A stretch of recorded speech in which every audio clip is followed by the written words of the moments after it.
Hi, my name is Krish. Welcome to this journey through advanced business strategy and competitive advantage. Today, we are going to study the chapter, which is Global Strategy and Market Expansion. In this chapter, we'll explore how businesses expand globally, choose their market entry strategies, manage risks, and build competitive advantages in international markets. Let's begin. Globalization foundations. Businesses today are no longer limited to national borders. Globalization means companies are expanding internationally, integrating trade, investment, and technology. Major driving forces include advancements in technology, trade liberalization, and the rise of middle-class consumers in developing countries. This shift has transformed how businesses compete, pushing them to rethink operations, strategies, and customer engagement on a global scale. The growth in global trade from $5 trillion in 1994 to over $28 trillion in 2021 shows the scale of this transformation. The evolution of global business. Over time, global business has evolved in 4 stages. First, in the 1970s and 80s, multinational corporations from developed countries led the way. The 1990s and 2000s saw the digital revolution and the rise of global supply chains.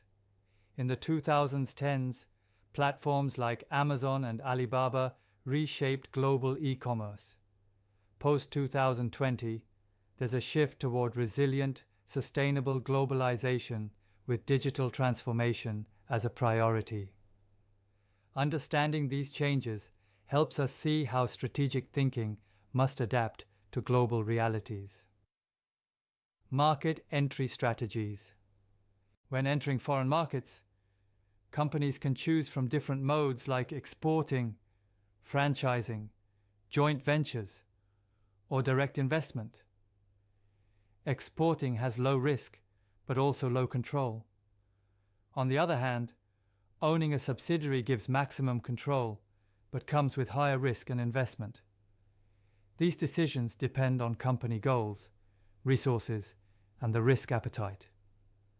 Understanding this spectrum helps firms find the right fit for their global strategy. Joint ventures.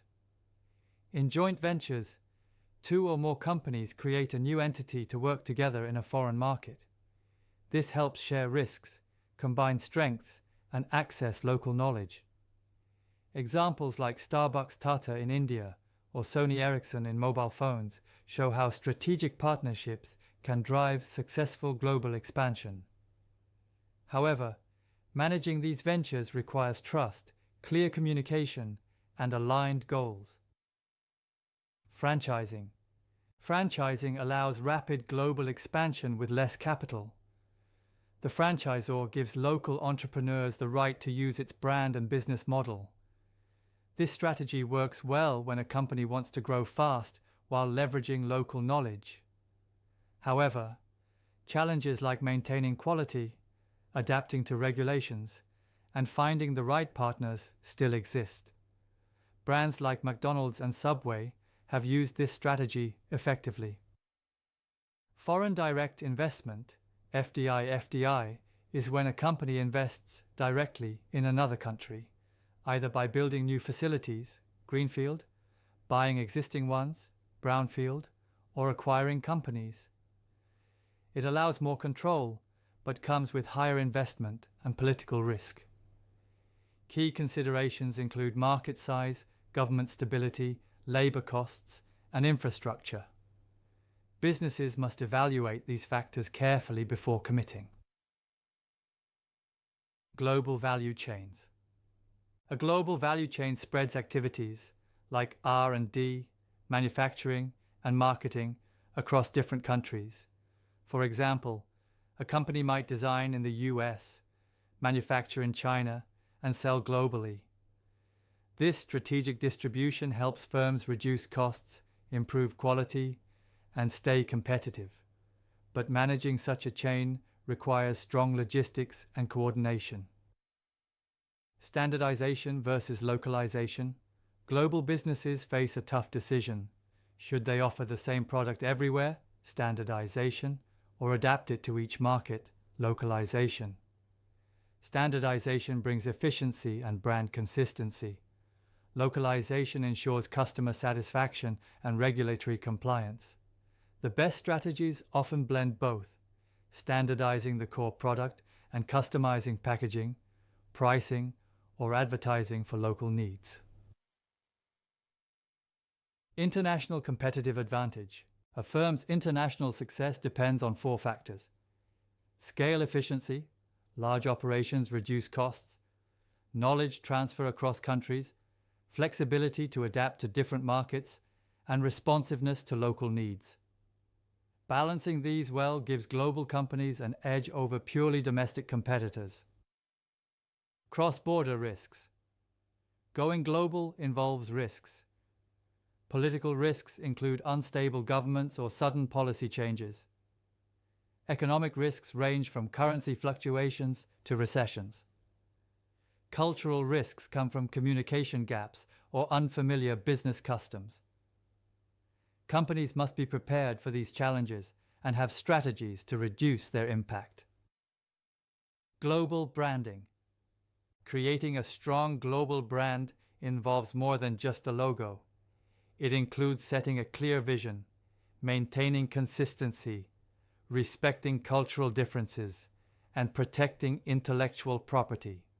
Successful global brands also adapt messaging to local preferences while staying true to their identity. This balance strengthens customer trust and brand loyalty. Cultural intelligence. To succeed globally, companies need cultural intelligence, understanding and adapting to different cultural norms. It involves motivation to engage, knowledge of customs, strategic thinking, and proper action. This improves teamwork, customer relationships, and decision-making. For example, understanding how leadership styles vary across cultures helps in managing diverse teams. Emerging market strategies. Emerging markets like India, Brazil, and Vietnam offer growth potential, but also come with challenges like weak infrastructure and regulatory issues. Companies need to adapt products to be affordable, build local partnerships, and invest in local talent. Flexibility and patience are key to long-term success in these regions. Global expansion case studies. Let's take 3 examples. Starbucks in China adapted to tea culture, created a premium experience, and collaborated with local partners. Netflix succeeded globally by investing in local content and adjusting prices. Toyota won the US market by tailoring vehicles to customer preferences and building trust with service quality. These cases show that strategic adaptation is essential for global success.